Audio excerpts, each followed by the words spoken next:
Kannur പള്ളിപ്പുറത്ത് ദേശീയപാതയുടെ underpass അപകടനിലയിലെന്ന് നാട്ടുകാർ. ചതുപ്പ് നിലത്ത് ഫില്ലർ ഇല്ലാതെ നിർമ്മാണം നടത്തിയതിനാൽ ഒരു ഭാഗം ചെരിഞ്ഞു നിൽക്കുകയാണെന്ന് corporation deputy mayor KP Thahir പറഞ്ഞു. അശാസ്ത്രീയമായ നിർമ്മാണം നിർത്തിവെക്കണമെന്ന് കൗൺസിലർ അർഷാദ് പള്ളിപ്പുറവും ആവശ്യപ്പെട്ടു.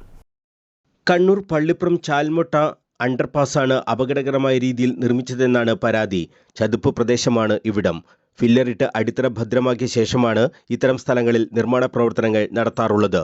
ഇതിന് തൊട്ടടുത്തുള്ള സ്ഥലത്തുവരെ അത്തരത്തിലാണ് നിർമ്മാണം നടത്തിയത്. എന്നാൽ ഇവിടെ മണ്ണിട്ട് നികത്തിയാണ് നിർമ്മാണം നടത്തിയതെന്നും നാട്ടുകാർ ആരോപിച്ചു. നിർമ്മാണ ഘട്ടത്തിൽ തന്നെ അണ്ടർപാസിന് ബലക്ഷയം സംഭവിച്ചതായി ഡെപ്യൂട്ടി മേയർ KP താഹിർ. ഇത് വളരെ നിരന്തരമായ നമ്മുടെ സുധാകരൻ MP-യുടെ ഒക്കെ ഇടപെടലിൻ്റെ ഭാഗമായ ഒരു സമരത്തിൻ്റെ ഭാഗമായിട്ടാണ് ഈ അണ്ടർപാസ് വന്നത്.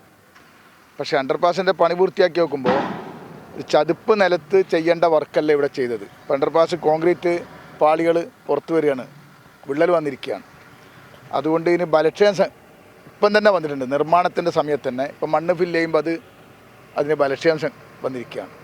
അടിയന്തരമായും നാഷണൽ അതോറിറ്റിൻ്റെ ആളുകൾ ഇത് ഇടപെട്ട് ഇത് പുനർനിർമ്മിക്കണമെന്നാണ് ആവശ്യപ്പെടുന്നത്. നാട്ടുകാരുടെ ആവശ്യമാണ്. ഈ സംവിധാനം ഇത് റോഡിൻ്റെ പണി പൂർത്തിയാകലോടുകൂടി അണ്ടർപാസ് ഇല്ലാതാക്കും.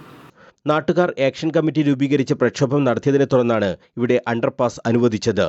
എന്നാൽ അശാസ്ത്രീയമായ നിർമ്മാണം കാരണം ഇപ്പോൾ തന്നെ അണ്ടർപാസ് ചെരിഞ്ഞു നിൽക്കുകയാണെന്നും പൂർണ്ണമായും താഴ്ന്നുപോകാൻ സാധ്യതയുണ്ടെന്നും കൗൺസിലർ അർഷാദ് പള്ളിപ്പുറം പറഞ്ഞു. ഈ അണ്ടർപാസ് ഇപ്പോൾ പണിതിരിക്കുന്നത് തന്നെ ഒരു അശാസ്ത്രീയമായ രീതിയിലുള്ളത്. ഇപ്പോൾ ഒരു ഭാഗത്ത് മണ്ണ് ഇട്ട് അത് ഫില്ല് ചെയ്ത് വരുമ്പോൾ ഒരു ഭാഗം 3 mm ഇതിൽ അമർന്നിട്ടും ഒരു ഭാഗത്തേക്ക് തള്ളിയിട്ടാണ് ഇപ്പോൾ നിന്നത്. ഇന്നലെയാണ് വർക്ക് തുടങ്ങിയിരിക്കുന്നത്.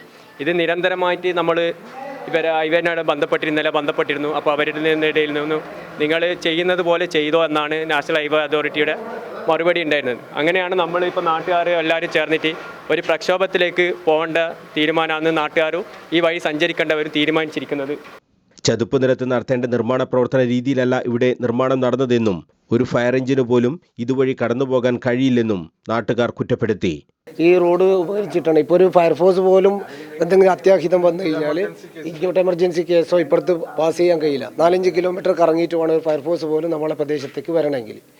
അപ്പോൾ അത് ഒരു 4 ചുരുങ്ങിയ രീതിയിൽ ഹൈറ്റും 4 വീതിയെങ്കിലും കുറഞ്ഞ് കിട്ടിയാൽ അത്രയും കുറഞ്ഞ രൂപത്തിലെങ്കിലും വലിപ്പം വർദ്ധിച്ച് കിട്ടിയിട്ടുണ്ടെങ്കിലും നമുക്ക് നാട്ടുക. ഇപ്പോൾ ഏതായാലും ഇവർ അനുവദിച്ചത് തന്നെ ഇപ്പോൾ ഈ ചെറിയൊരു ഭാഗം മണ്ണടിച്ച സമയത്ത് തന്നെ 3 mm കനവും ഈ 2 സ്ലാബായിട്ട് വാർത്തതാണ്. ഇത് 2 പോർഷനായിട്ടാണ് വാർത്തിട്ടുള്ളത്. ഒരു പോർഷൻ്റെ ഒരു ഭാഗം 3 mm കനത്തിൽ താഴ്ന്നിട്ടുള്ളത്. ദേശീയപാത നിർമ്മാണം ഇതുവഴി തകൃതിയായാണ് നടക്കുന്നത്. ഇവിടുത്തെ പ്രശ്നം പരിഹരിച്ചു മതി തുടർ പ്രവർത്തനം എന്നാണ് കൗൺസിലർ ഉൾപ്പെടെയുള്ളവരുടെ വാദം. News bureau, Kannur.